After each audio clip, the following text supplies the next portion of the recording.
Hello, welcome back to my Switzerland travel series. আজকে explore করব lake ব্রিঞ্জ।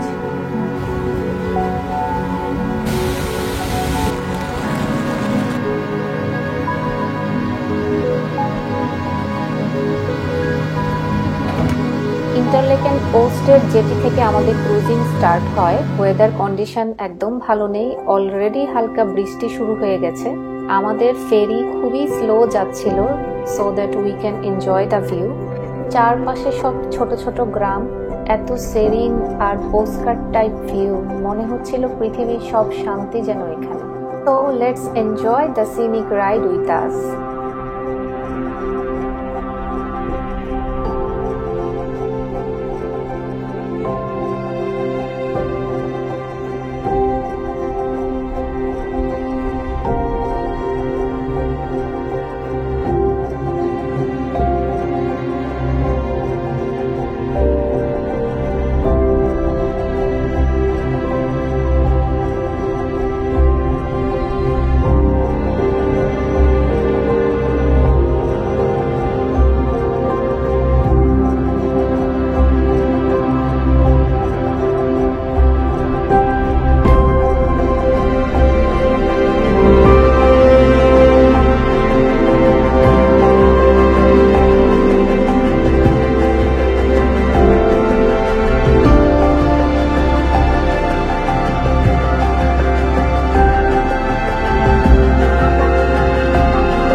চারপাশের গ্রামগুলো খুবই পপুলার এক্সপ্লোর করার জন্য। ট্যুরিস্টরা তাদের যে কোনো পছন্দ মতো স্টপেজে নেমে ঘুরে দেখতে পারে।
লেক ব্রিঞ্জের মোস্ট পপুলার প্লেসগুলোর মধ্যে একটি।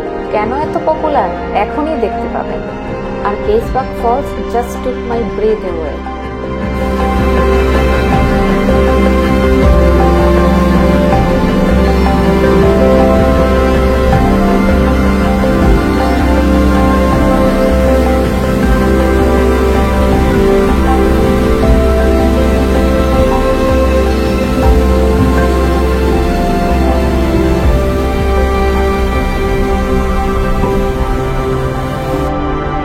আবারও আনপ্লেজেন্ট ওয়েদার কন্ডিশন, ভিজিবিলিটি খুবই কম।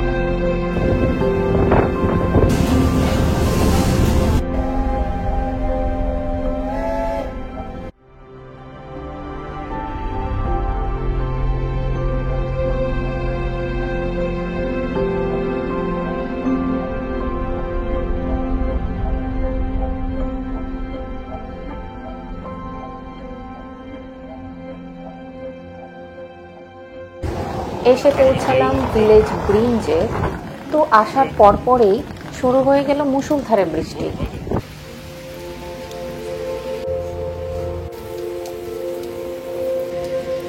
আজকে বৃষ্টির মধ্যে পড়ে গেছি, কোনো উপায় নাই, ছাতা মাথায় নিয়ে ঘুরে বেড়াতে হচ্ছে।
অ্যাকচুয়ালি বৃষ্টির জন্য প্ল্যান মতো আমরা কিছুই করতে পারিনি।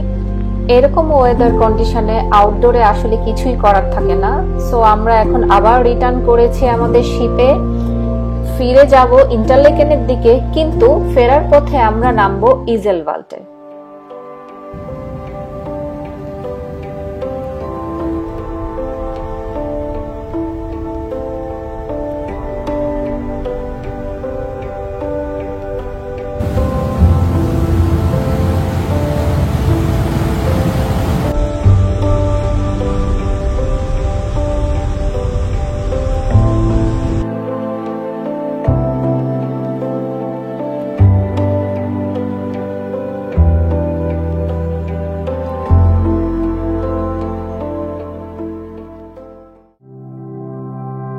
এই হচ্ছে ইজেলভাল্ট। এটিও লেক ব্রিঞ্জের মধ্যে আরেকটি পপুলার প্লেস। এখানে ল্যান্ডস্কেপ ডেসক্রাইব করার মতো অ্যাকচুয়ালি কোনো ভাষা আমার কাছে নেই। As if a piece of haven on earth. এখানকার অরিজিনাল বিউটি কখনোই ক্যামেরাতে ক্যাপচার করা পসিবল না।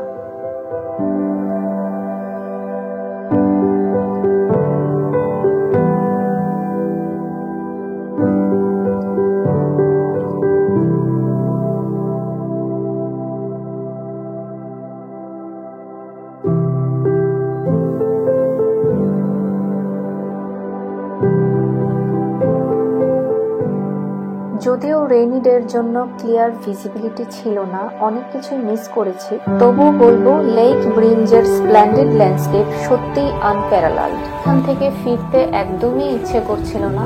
বিকেলের পুরোটা সময় আমরা এখানেই ছিলাম।